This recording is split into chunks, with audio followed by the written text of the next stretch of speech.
I've gone big in the window again. I've made some big transfers and I've decided sort of this is our season. We're going to go for it. I am risking a lot. I'll show you with the transfers that I've made. Taking a few risks because this is the play. We're going to win the league or the Champions League, maybe even both this season. I've got us to January. I'm going to show you how that's going so far. I'm tense. I'm tense. This save means a lot to me now. I'm tense. Come on, let's get into it.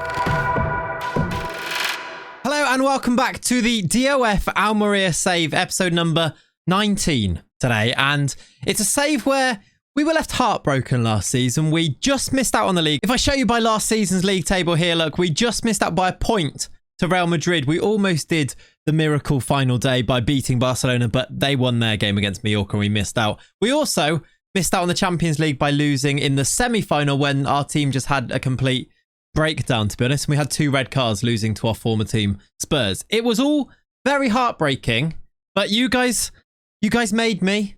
We're going to do at least one more season. This is that season.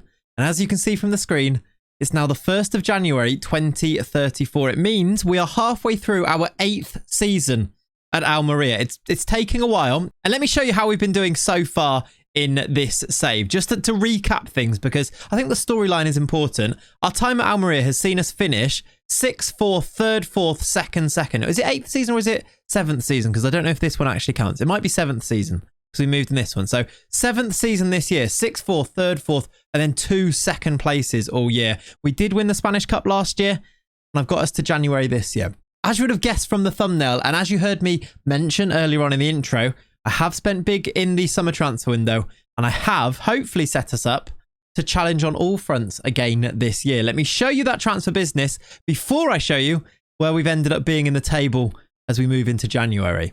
Let's get to the transfer business. Oh, by the way, just want to say thank you so much for the support on this series. Thank you for still being here. We are, I hope, drawing to the end of it. Or maybe you guys hope we're not drawing to the end of it. Thank you for still being here. Thank you for just supporting it all the way. I really, really do appreciate that. If you've not subscribed, please do subscribe to the channel. We are super close to 50k. We might even have hit 50k by the time this video comes out. And if we have, thank you. We'll do a proper celebration, something for that, I'm sure, at some point too, because that feels like a big deal. But thank you for still being here. Let me show you these transfers.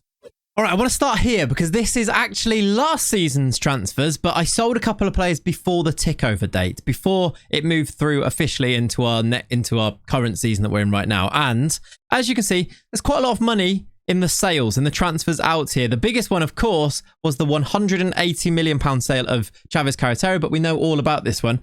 But if you scroll down a little bit, you can see I've also sold 2 players for about £135 million. It could be £139 million if all the add-ons are added on. The first of which, we bid a fond farewell to Alejandro, who has moved on to Newcastle. He was here for a long time, actually, and is definitely an amazing player. He's never really fitted in perfectly with our team because we don't play with these proper full high-up wingers, especially not ones that are going to be cutting in from the right-hand side and inverted. So that's kind of gone into my thinking about selling him here, but he's definitely high quality. Still, I think, can get better than this. He's only 26, so he's definitely, well, he's in his prime right now, isn't he? I've sold him for £80 million, which I think is a fair price for somebody who wasn't necessarily a starter, somebody that we loaned for so many seasons. We loaned him for 1, 2, 3, 4, 5 years in a row before eventually signing him permanently for £42 million. We did manage to turn a profit. He had a really good season last year, I should say as well. Look, 34 goals in that would have been a lot. 15 goals in 34 games, 14 assists. I mean, he's a really good player. Not many, 27 starts. So how many in the league? 18 starts in the league. So he's not always a starter, especially with the 2 strikers that we've ended up having now, Baldovino and Mendes. But I've taken the money, thinking once again that if we are going to invest any money, we have to bring it in first. We don't get given any money by the board. We don't create that much money. Our sponsorship is still like 8th in the league and our turnover is pretty low. We only get, I think, 40% from transfer sales as well. So even in that we're not receiving all the money that we're getting. So it's been a difficult challenge as the director of football. It means that you have to make some tough decisions. Alejandro leaving was one of those, but it was one that I think makes a lot of sense. And I think you'd agree with me that 80 million is a decent fee for him there. So he's moved on. Oh, there's some spoilers there. The other big sale is another one that I'm sad to say goodbye to. Before the season had ticked over, we also sold Romeo Lavia to Manchester United for around about £59 million. 53 up front, rising to £59 million. And again, one that we've actually made a slight loss on because we did this in installments and ended up paying the full 61 million. But we've pretty much recouped our money. For a player that's now 29, I think, again, it makes sense. Another one that is happy to play in this midfield, but I don't know if he's going to be a game changer for us rather than just being a really solid player for us. So I've said a fond farewell to Romeo Lavia, who has moved to Manchester United. He's played a lot of games for us. Look, he started most games, most seasons.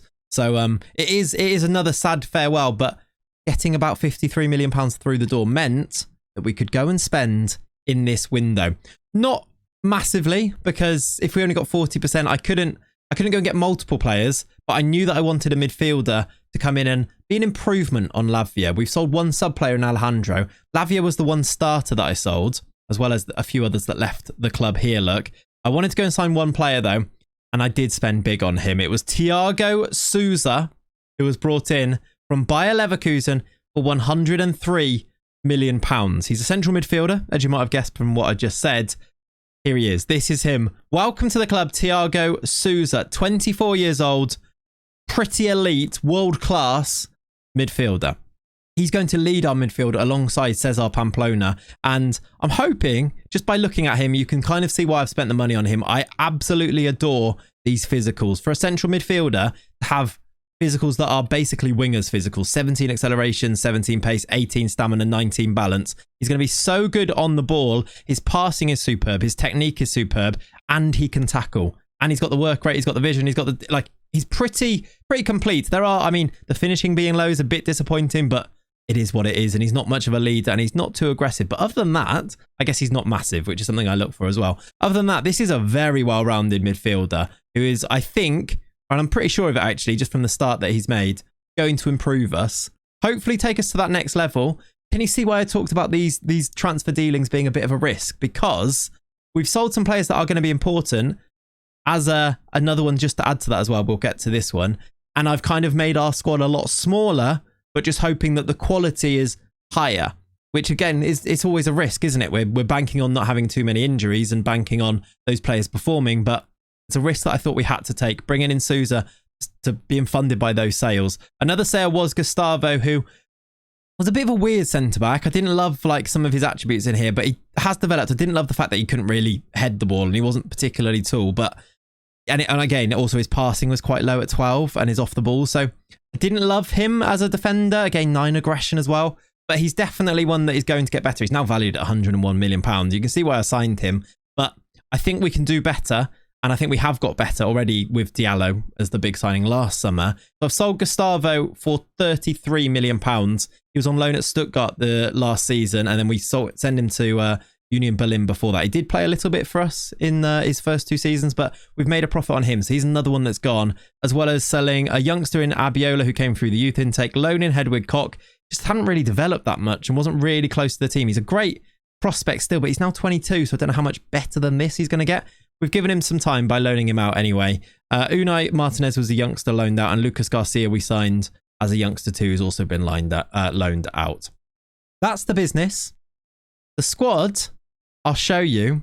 But before that, with all of these things considered, how do you think we've done so far this season? Do you think we're in with a shout for the league and the Champions League? Because I'm going to reveal that to you by having a look now at the league table. We're second. We're second to Villarreal after 19 games. I'm not unhappy because we've only lost 1 game to Villarreal as well, which was at home, which is a disappointment. But I think this gives us a better chance than if we were behind Real Madrid. Real Madrid have been way off it this year. We are already 9 points clear of them. They sit in 4th after 19 games for us. They've got a game in hand, so it could be 6 points clear of them. But the fact that we're ahead of Real Madrid makes me believe more, because I think out of all the teams, we're more likely to see points dropped by Villarreal and Atletico Madrid rather than Real Madrid. Do you know what I mean? It's like when you play in France and PSG. If PSG have an off-season, you have to win the league that year. If Bayern Munich have an off-season in the Bundesliga, you have to win the league that year. I think this has to be our season. With Real Madrid struggling, I think they might have even got rid of Klopp, have they? Let me check. Oh, no, he's still there. He's still there. With them struggling, though, I feel like this might have to be our season. And we're just behind Villarreal. Our results have been glorious, by the way. Look at some of the... In fact, I don't want to spoil... do you know what? Let's go to the schedule and I will show you here. Look at some of these results here. I want to show you actually with the goal scorers on there as well. Although that's... Why is this... Can I load my normal one? Copy of fixtures. That's what I usually use. There we go. Have a look through this and look at how many big wins we are getting. Just look at how we're performing with this 4-4-2 that Johan de Mont is using. We're winning games so comfortably. We beat Real Madrid in the league 2-1 with a very late winner from Mamadou Mendes there, look. We beat Malaga 4-1. We beat Racing Santander 4-0. There's a 5-0 win against Atletico Madrid here, look. Just so confident, so good. Just like, I mean, look at the stats in these games as well. We are destroying teams. 28 shots up against 6. Look at the performances from the players with the team you'd expect to be playing, look. It's got Colon in goal. Fernandez, Diallo, Grande, who's probably come ahead of a little bit now ahead of Perez as a centre-back, although I really still rate Perez and he had a couple of injuries. Hamouche, Henkel starting on the left-hand side because Marina struggled with injuries this year. Pamplona, there's Souza in the middle. Betrancourt's been much better this year. And then these two strikers who are just sensational anyway. Huge wins against really big teams. I mean, again, summed up by our recent form where we're beating PSG 5-0. We've seen us play them in the Champions League and lose to them in the Champions League. We beat them 5-0. Mendes, Diallo, Marina, Balsamo. Oh my word, I need to tell you about Balsamo. You might be looking at him and thinking, who is that? Is that a type of vinegar? No, it's our striker and he has been a sensation this year.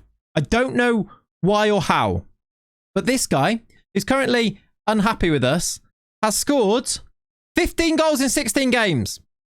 What is that? Why? I don't know why. He is... I mean, I don't know why he's getting so many games, because if you look at his attributes, he's good, but he's not like... He's not world class, is he? There's actually one attribute that's over 15, and that's his determination. Yeah, these are 15s and 14s, so he's actually good in the right places. Like, he's quick, 15, 14, and he's good at finishing and dribbling, and his composure's really good. So I get why he's good, but also, I don't know if he's this good. 15 and 16, 17 goals in 12 starts. Like, he is having an absolute storm of a season, and it's really lucky because we sold Alejandro. He's our backup striker now. He plays anytime that Mendes and Baldovino don't play. This guy comes in and he's tearing it up this year. So I'm going to just hope it continues for a long time. Look at our recent form. 5-0, 4-0, 6-0, 4-0. I'm confident. I'm feeling good. Mendes scored 5 in this game. Balsamo scored 2 in this game. He scored in that game as well, look. Just to show you Mendes, his goal scoring this year. He's got 14 and 15, 15 and 17 starts.